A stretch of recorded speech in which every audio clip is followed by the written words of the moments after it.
नमस्कार. पत्रकार हेमंत सुशीला श्रीराम जोशी. आज 12 जून. 6 दिवसापूर्वी एक वादग्रस्त मुलाखत माझ्या बघण्यात आली. साऱ्यांच्याच ती बघण्यात आली आणि त्या मुलाखतीमुळे राज्याच्या राजकारणात मोठी खळबळ माजते आहे. या मुलाखतीच्या पाठीमागे काय काय दडलं आहे, किती रहस्य उलगडल्या जातील, त्या साऱ्याचा मी सखोल अभ्यास केला आहे. त्यामुळे कदाचित आजच्या व्हिडिओमध्ये माहिती सांगणं, संपूर्ण माहिती तुम्हाला देणं शक्य नाही, पण नक्कीच पुढल्या भागामध्येही त्यावर बोलेल आणि अनेक गुपितं त्यातून बाहेर येतील. मित्रांनो, तुम्हाला हे ठाऊक आहे का की गेल्या 20-25 वर्षांपासून एक पारशी महिला, जन्माने एक पारशी महिला राज्याच्या राजकारणामध्ये मोठा धुडगूस घालते आहे. पण तिच्या विरुद्ध आजतागायत कोणाची बोलायची फारशी हिंमत नव्हती.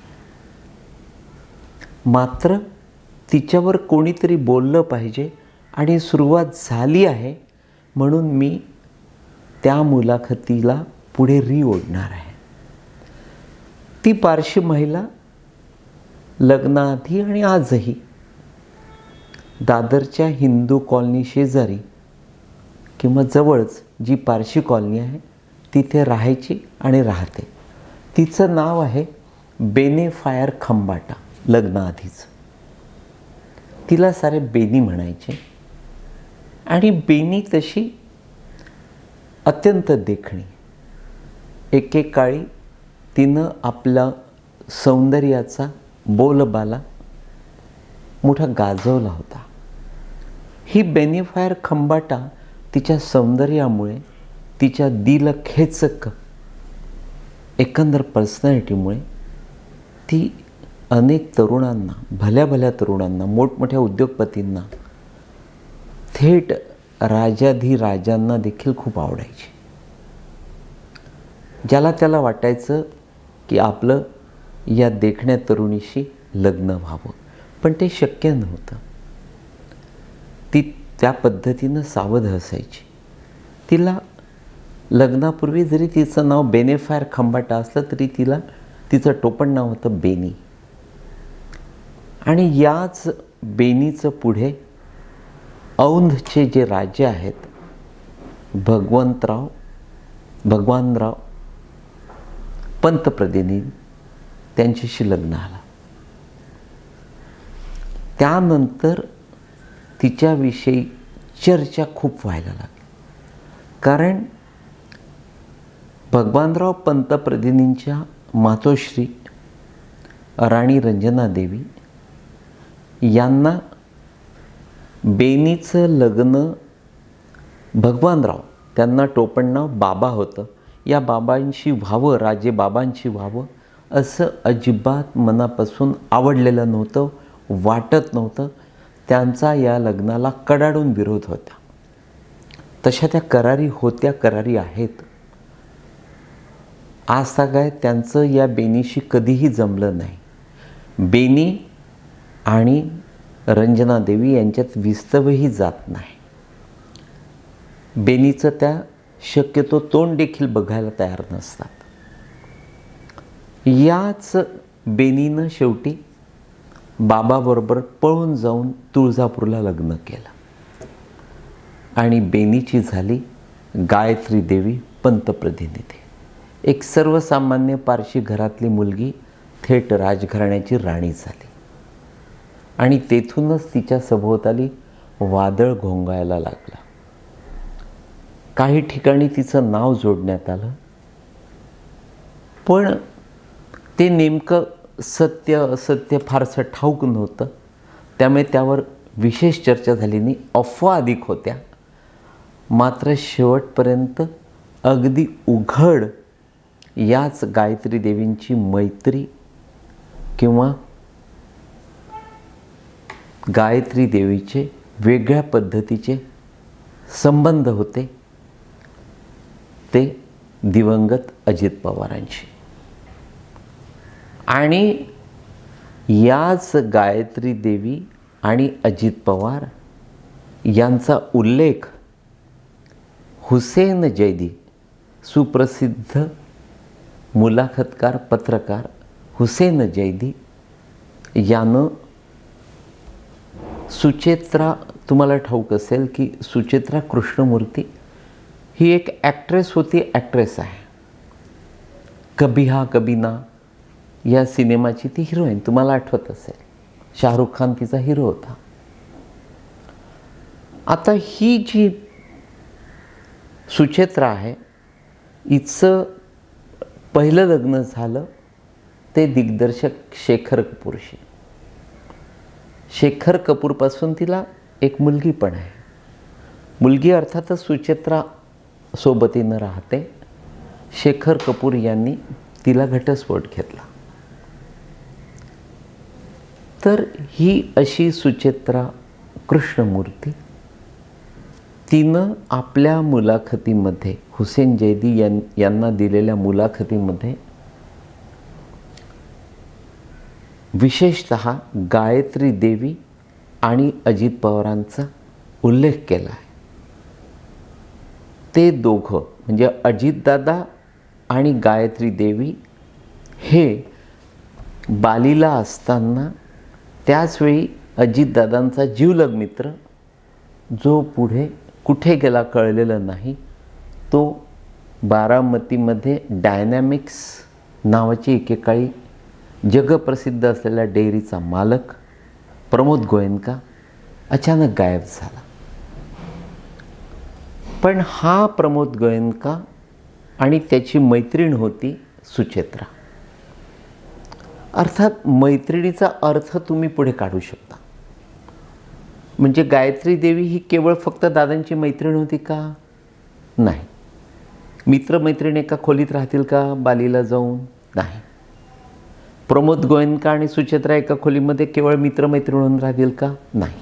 सो त्यांच्या संबंधांचा मी उल्लेख करत नाही, पण तुम्ही त्यातून वेगळा आणि नेमका अर्थ काढा. आणि अजितदादांच्या बाबतीमध्ये ते ओपन होतं. त्यांनी ते सुरुवातीला लपवून ठेवण्याचा प्रयत्न केला, पण नंतर त्यामध्ये अजितदादांनी फारशी गुप्तता पाळली नाही, ज्याच्यातून अजितदादांचं फार मोठं वैयक्तिक नुकसान झालं. म्हणजे अजितदादांचं अनेकांशी नाव लावलं गेलं असेल. सो चूहे खाके बिल्ली हचकू चली, ती रुपाली चाकणकर, तिच्यासारख्या अनेक स्त्रियांशी दादांचं नाव जोडलं गेलं. ते कितपत सत्य असत्य हा सगळा तुम्हाला शोधावं लागेल, त्यातनं नेमकं सत्य शोधून काढावं लागेल. पण गायत्री देवी आणि दादांनी आपले संबंध कधी लपवले नाहीत. आणि त्याच दादांचा आणि गायत्री देवीचा केवळ एकदा नाही तर 3 वेळा या सुचेत्रा यांनी जैदींना दिलेल्या मुलाखतीत उल्लेख केला आहे. आणि तो उल्लेख डेंजर आहे.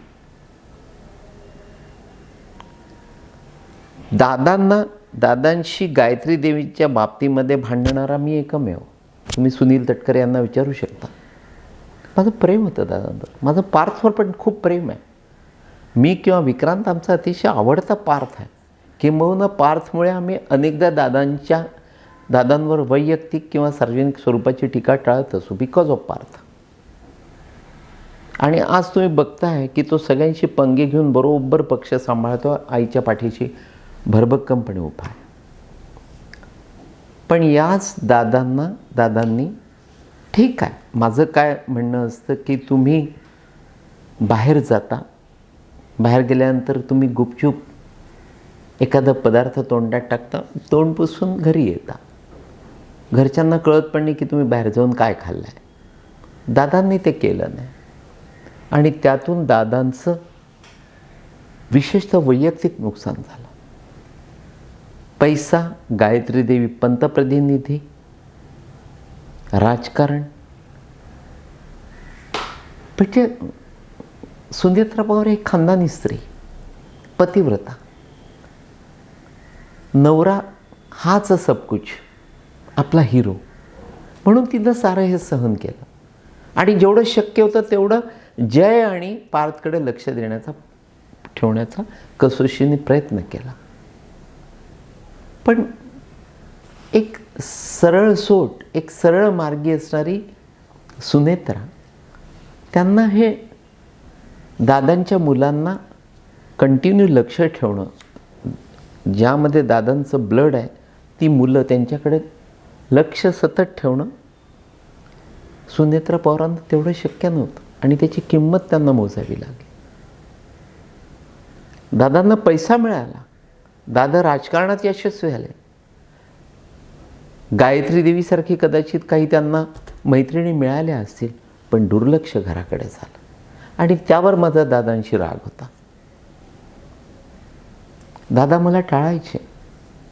मी त्यांना सांगितलं की दादा, काय तुमची कॅपॅसिटी आहे, तुम्ही कुठे या भानगडीत पडता, पैसे आपोआप चालत येत असतात, अतिरेक जर झाला तर मी तुम्हाला नेहमीच सांगतो की ज्यानं पैशांच्या बाबतीमध्ये अतिरेक केला तेथे फारसे चांगले रिझल्ट्स तुम्हाला बघायला मिळत नाही.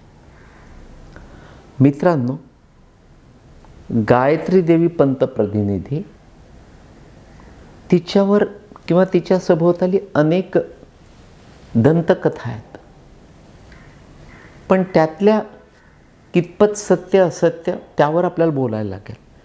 पण जे भगवानराव म्हणजे बाबांचा मोटरसायकल ॲक्सिडेंट झाला, अपघात झाला आणि त्या अपघातात बाबा गेले, त्यावर देखील गायत्री देवीच्या विषयी संशय घेण्यात आला, पण ते अजिबात सत्य नव्हतं. अन्यथा उदयनराजे हा बाबाचा जीवलग मित्र. उदयनराजे भोसलेंनी, मग कोणीही जर त्यांच्या या मित्राला मारलं असतं तर सोडलं नसतं. सख्या भावासारखं प्रेम होतं बाबाचं आणि उदयनराजेंचं. याच उदयनराजे भोसलेंनी बाबा जेव्हा गेले, बाबा पंतप्रतिनिधी जेव्हा गेले, तेव्हा त्यांच्या चितेला स्वतः अग्नी दिला. तुम्हाला ठाऊक आहे? त्याच उदयनराजेंविषयी जेव्हा संशयाची सुई किंवा भलतं सलतं गायत्री देवींच्या बाबतीमध्ये बोलल्या गेलं, उदयनराजे दुःखी झाले. बाबाच्या आपल्या जीवलग मित्राच्या पश्चात ते गायत्री देवी आणि त्यांच्या 2 मुली हर्षिता आणि चारुशीला, आता त्या मोठ्या आहेत, 30च्या आसपास आहेत. चारुशीला तर मला वाटतं 30पेक्षा जास्त असेल, 32 वर्षाची असेल. पण तेव्हा त्या एक त्यातली अगदी 2-3 वर्षाची होती आणि एक पोटात होती. तेव्हापासून उदयनराजेंनी आपल्या या मित्राच्या, जीवलग मित्राच्या कुटुंबाकडे लक्ष ठेवलं, त्यांना घडवलं, वाढवलं. पण जेव्हा गायत्री देवीचा पाय घसरला तेव्हा मात्र उदयनराजेंनी फारसे संबंध ठेवले नाही. ते खूप दुःखी झाले.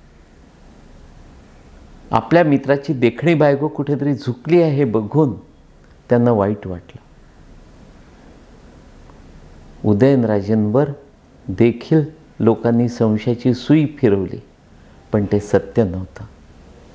उदयनराजे राजघराण्यातला आपला मित्र बाबा भगवानराव पंतप्रतिनिधी त्याच्यासाठी झुरत होते, तोंड फिरवून रडत होते.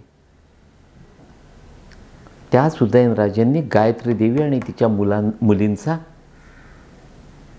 सांभाळ केला, त्यांच्याकडे लक्ष दिलं. आर्थिकदृष्ट्या गायत्री देवीला कमी नव्हतं, पण या देखण्या स्त्रीकडे आणि तिच्या मुलींकडे बघण्याचा दृष्टिकोन काही बदमाशांचा फार वेगळ्या पद्धतीचा होता. दादा उदयनराजे त्यांच्या पाठीशी उभे राहिले. तुम्हाला आठवत असेल की उदयनराजे तुरुंगात गेले, त्यावेळी अजितदादा हे सातारा जिल्ह्याचे पालकमंत्री होते. उदयनराजे बरेच दिवस तुरुंगात होते. आपल्या नवऱ्याचा जीवलग मित्र आपल्या सख्ख्या दिरासारखा. म्हणून त्यावेळच्या जिल्हा परिषद सदस्य भारतीय जनता पक्षाच्या गायत्री देवी पंतप्रतिनिधी ह्या पालकमंत्री म्हणून अजितदादांना भेटायला गेल्या. काहीही करा आणि त्या उदयनराजे यांना तुरुंगातून बाहेर काढा ही विनंती करायला त्या गेल्या आणि तिथेच अजितदादांना त्या मनापासून आवडल्या. मित्रांनो, पुढे नक्कीच फार वेगळे सिक्रेट्स तुम्हाला सांगणार आहे. तूर्त एवढंच. नमस्कार.